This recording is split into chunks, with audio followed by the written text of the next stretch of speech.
A key component of the modern world economy, the chemical industry delivers products and innovations to enhance everyday life. It is also an industry in transformation, where chemical executives and workers are delivering growth and industry-changing advancements while responding to pressures from investors, regulators, and public opinion. Discover how leading companies are approaching these challenges here on The Chemical Show. Join Victoria Meyer, president of Progressio Global and host of The Chemical Show, as she speaks with executives across the industry and learns how they are leading their companies to grow, transform, and push industry boundaries on all frontiers. Here's your host, Victoria Meyer.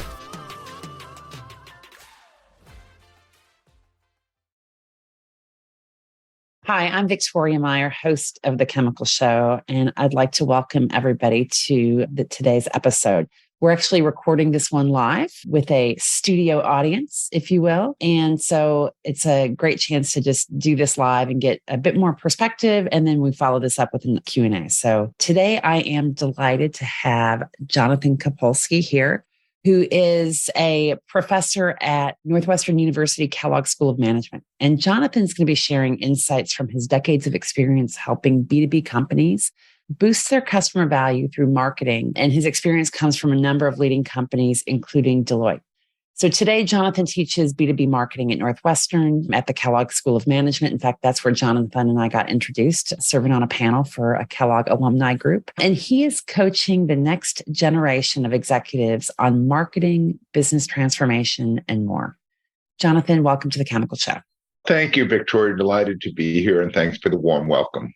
Yeah, absolutely. So share a brief overview of you and your origin story. How did you get into this wonderful world of marketing? Like many people who are in B2B marketing, I would call myself an accidental marketer. After I finished business school back in 1980, spent some time in technology, spent some time in finance and corporate development, and at some point was fascinated by the issues that customers have around how do they choose the suppliers that they work with.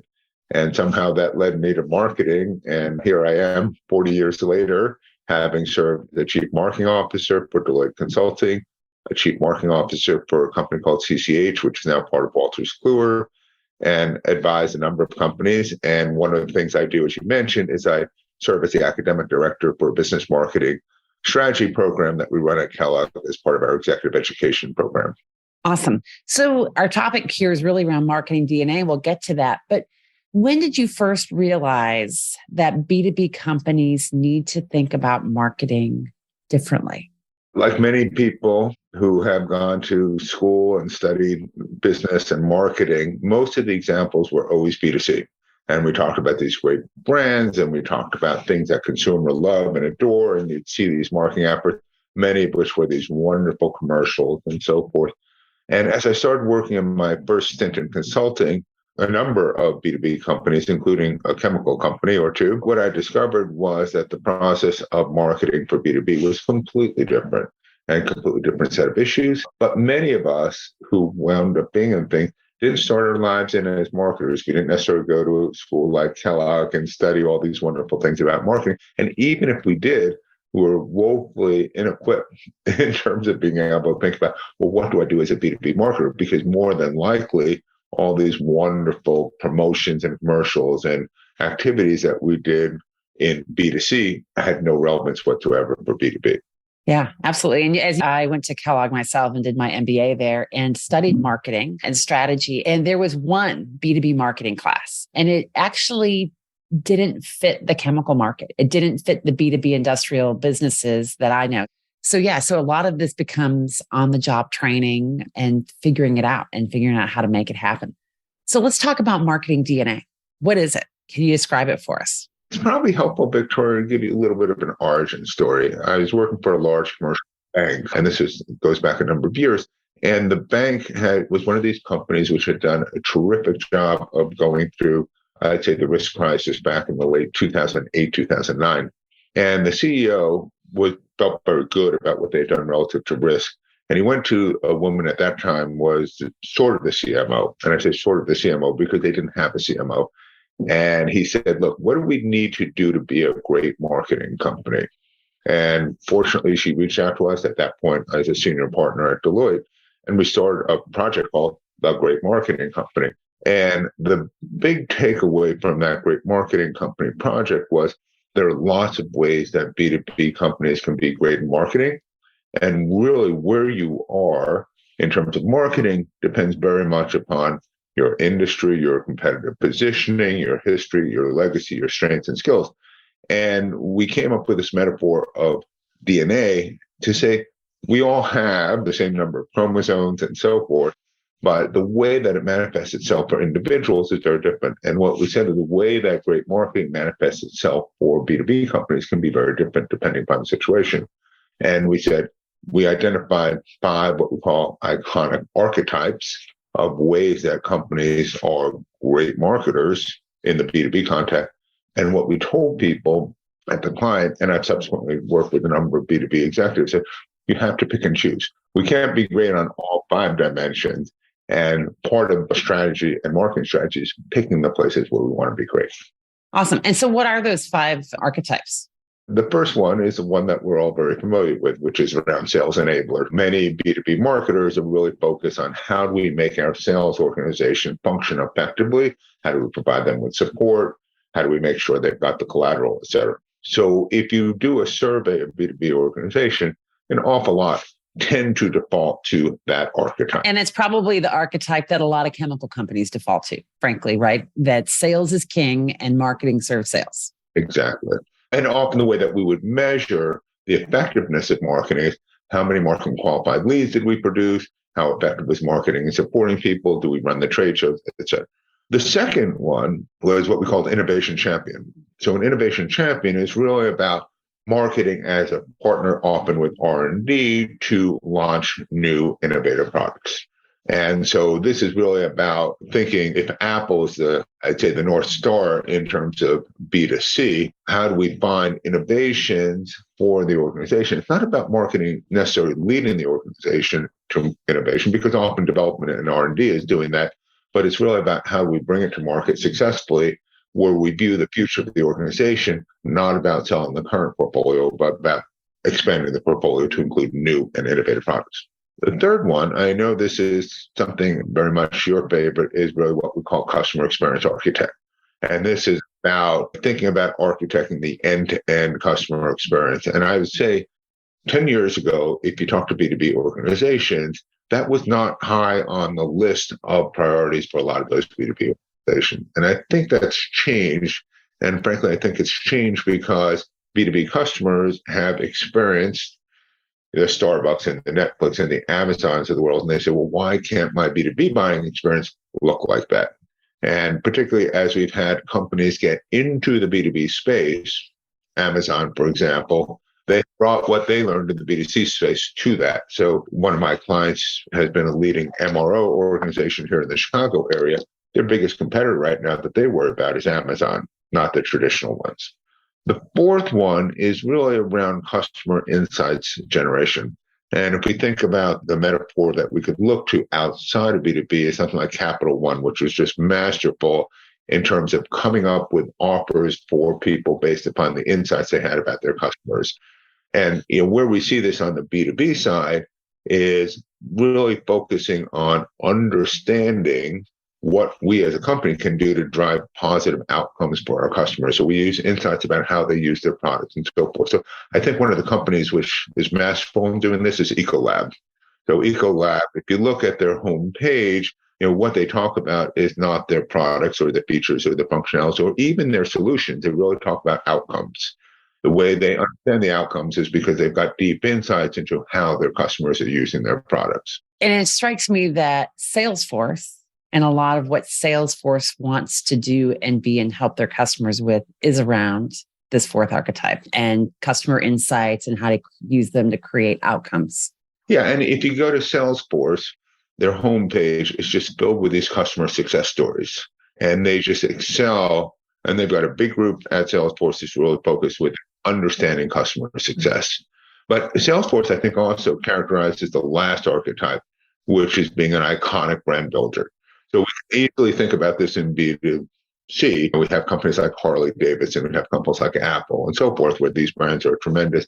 It's a little bit harder with B2B. And I think this is the least frequently used archetype for a whole bunch of reasons. But I would say Salesforce, with everything from the iconic imagery that they use to the customer advocacy that they built and the loyalty and so forth. And you go to Dreamforce, which is their annual show they do in San Francisco, and they get 100,000 people coming to that.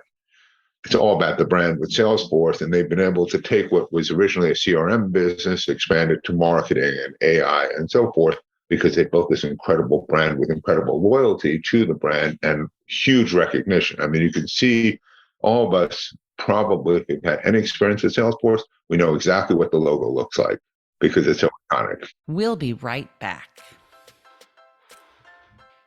At Ecovist, they're accelerating the transition to a sustainability-driven future. Their long history of innovation, expertise, and customer collaboration supports the development of proprietary catalysts and services across their two industry-leading businesses, Advanced Materials and Catalysts and Eco Services. Advanced Materials and Catalysts is a leader in proprietary and customized technologies for polymers, cleaner fuels, emissions control, and circularity. Eco Services is the largest North American recycler of spent sulfuric acid. Ecovist, your catalyst for positive change. Interesting. So do companies just inherently have one of these? Or can they pick one and transform to get to that place? And how do they decide this?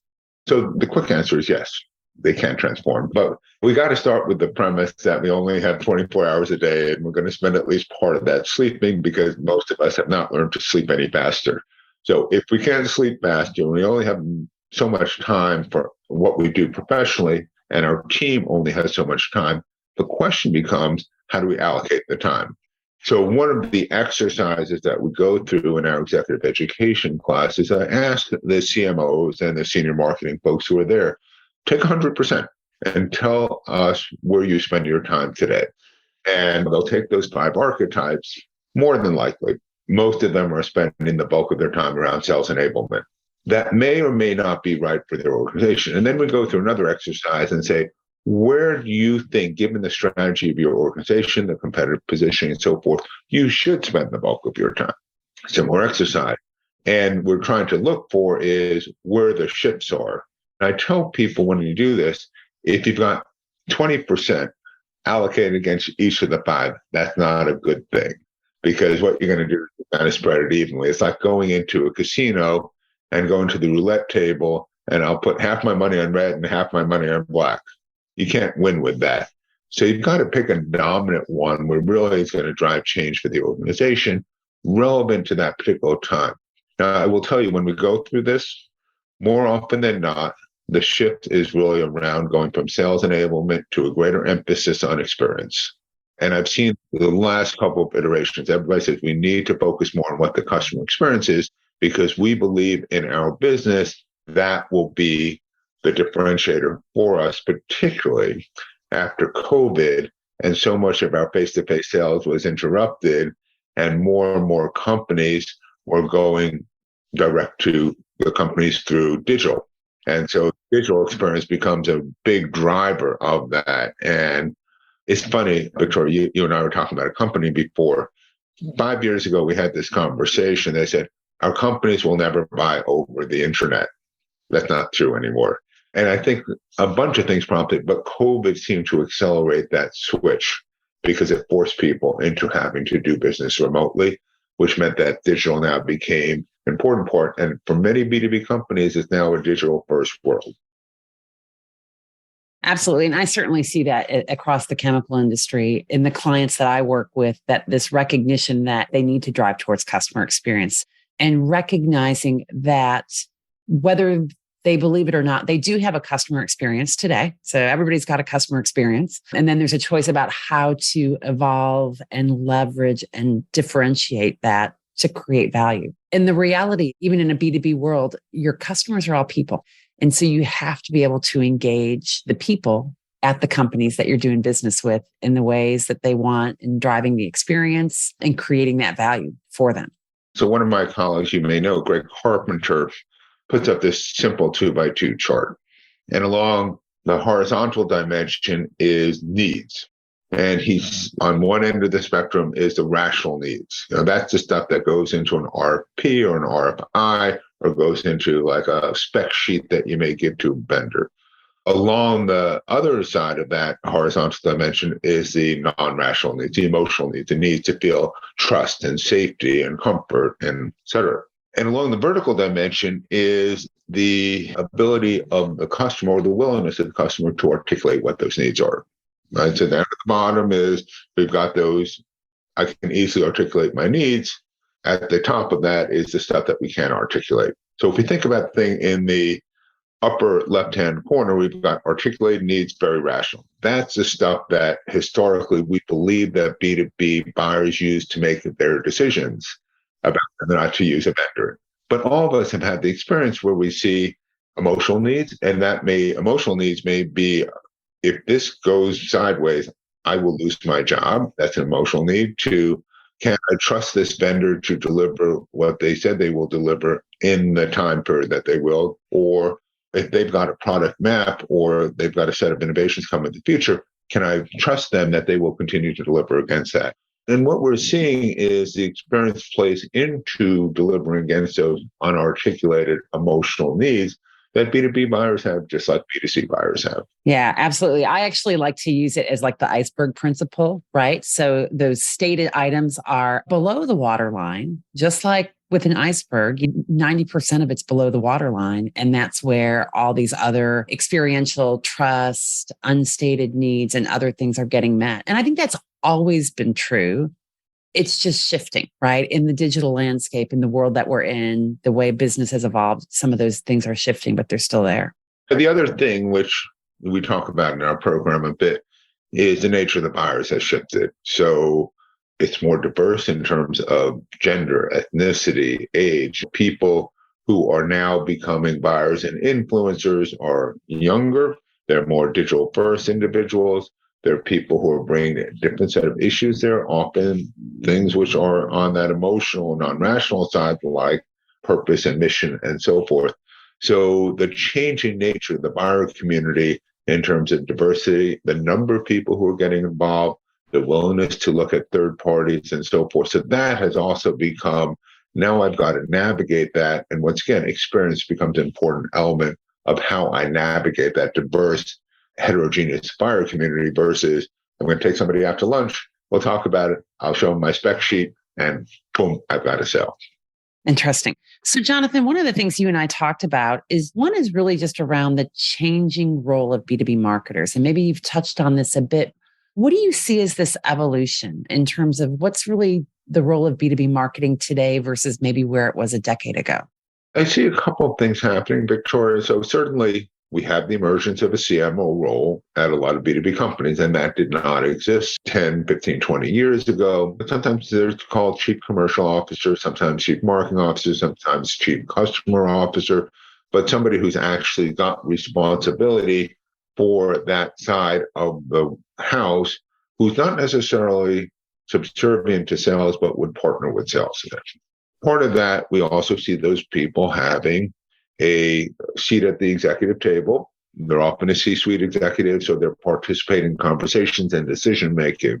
So that's one thing. The second is I do see the skills around experience, around focusing on outcomes, around thinking about brand building, being brought to bear on that. So the nature of the job, this goes back to the DNA discussion, is not just about how can I equip sales. That's an important part. That's never going to go away. We need to make sure that our customer-facing parts of the enterprises are aligned with what customers need, and we can support those things.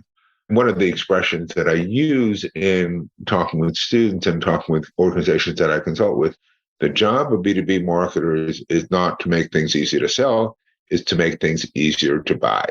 And part of what marketers need to think about are what are all the obstacles that get in the way of our customers using our products, and how do I systematically identify and tackle those obstacles and make sure that marketing is taking the lead on doing that. And then how does that, I think you talked about the fact that we're seeing more marketing in the C-suite, and yet it's still not easy, right? I think especially with this evolution. So how do marketers educate the C-suite? on the marketing DNA, on the criticality of this, on maybe even a shifting in the archetype?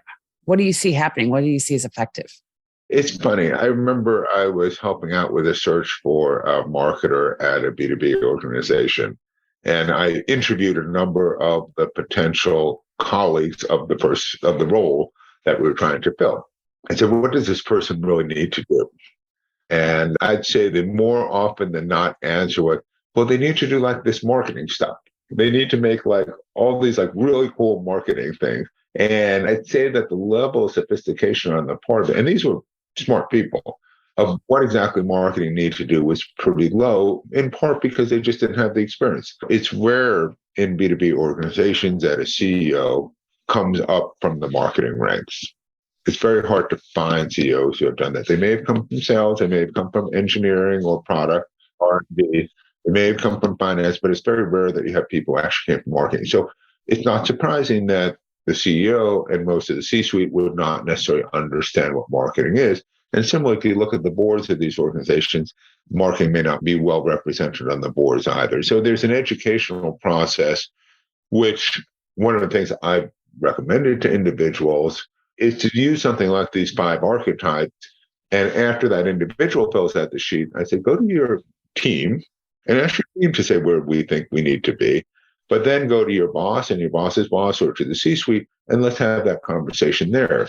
And I have found that to be an easy way when people understand the 4 archetypes, and it doesn't take a long time to explain, to then have a conversation. Now, I'll tell you, Victoria, I just had this conversation about 2 weeks ago with a newly appointed CMO for a B2B organization. And like many accidental marketers in B2B, he did not come from marketing.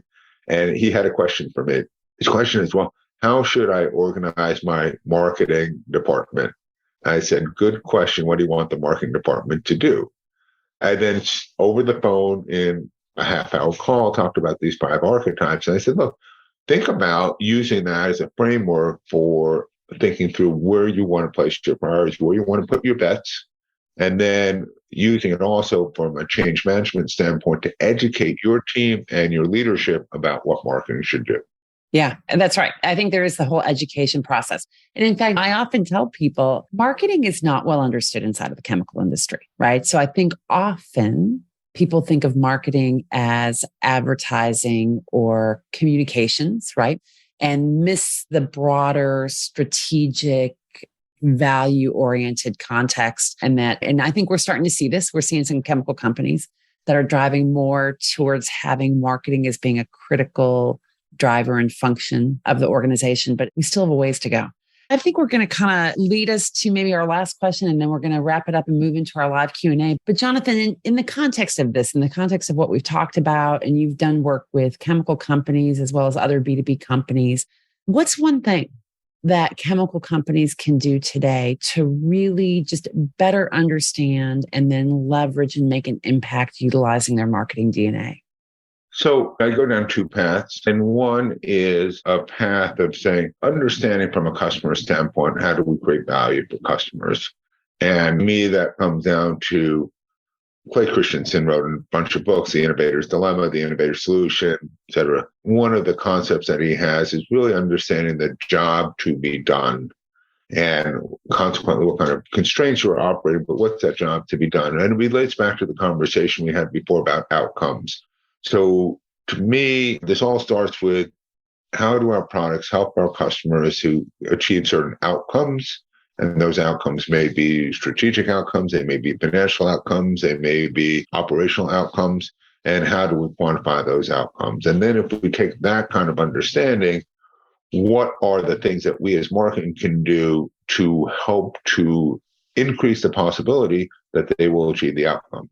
Sales enablement is not a dirty word in my mind. I have run a sales force. I understand we've got to feed the machine, but how do we balance it out with some of these other strands? But it's also what works for one company in one particular category of chemicals may not work for another. So I do encourage people not to get overly focused on best practices and say, well, we could just do so and forth. But what's the best practice for us, given where we are at this point in time? Yeah, absolutely. And creating that unique value that fits their organization and their customers and target markets. Exactly. Absolutely. Awesome. Well, Jonathan, thank you for joining us. This has been great. If people want to get in touch with you, how can they do that? You can find me on the Kellogg website, and my email address is Jonathan, JONATHAN, Copulsky, COPULSKY, at northwestern.edu. So happy to talk to people. I would also invite you. We do have a program in this little bit of a pitch, but executive education. We have a program in business marketing strategy. Our next one starts October 31st, and we'll be launching in partnership with a company called Emeritus in January, a asynchronous version of that Ken Grace and I will be leading. So we'd love to have you join that as well. Yeah. And I'm one of the guest speakers on that asynchronous program. So that's exciting for me and for everybody else too. One of the best parts. Absolutely. Awesome. Well, Jonathan, thanks for joining us. And thanks everyone else for joining and listening into The Chemical Show. And keep listening, following, and sharing. And we'll talk again soon. We've come to the end of today's podcast. We hope you enjoyed your time with us and want to learn more. Simply visit thechemicalshow.com for additional information and helpful resources. Join us again next time here on The Chemical Show with Victoria Meyer.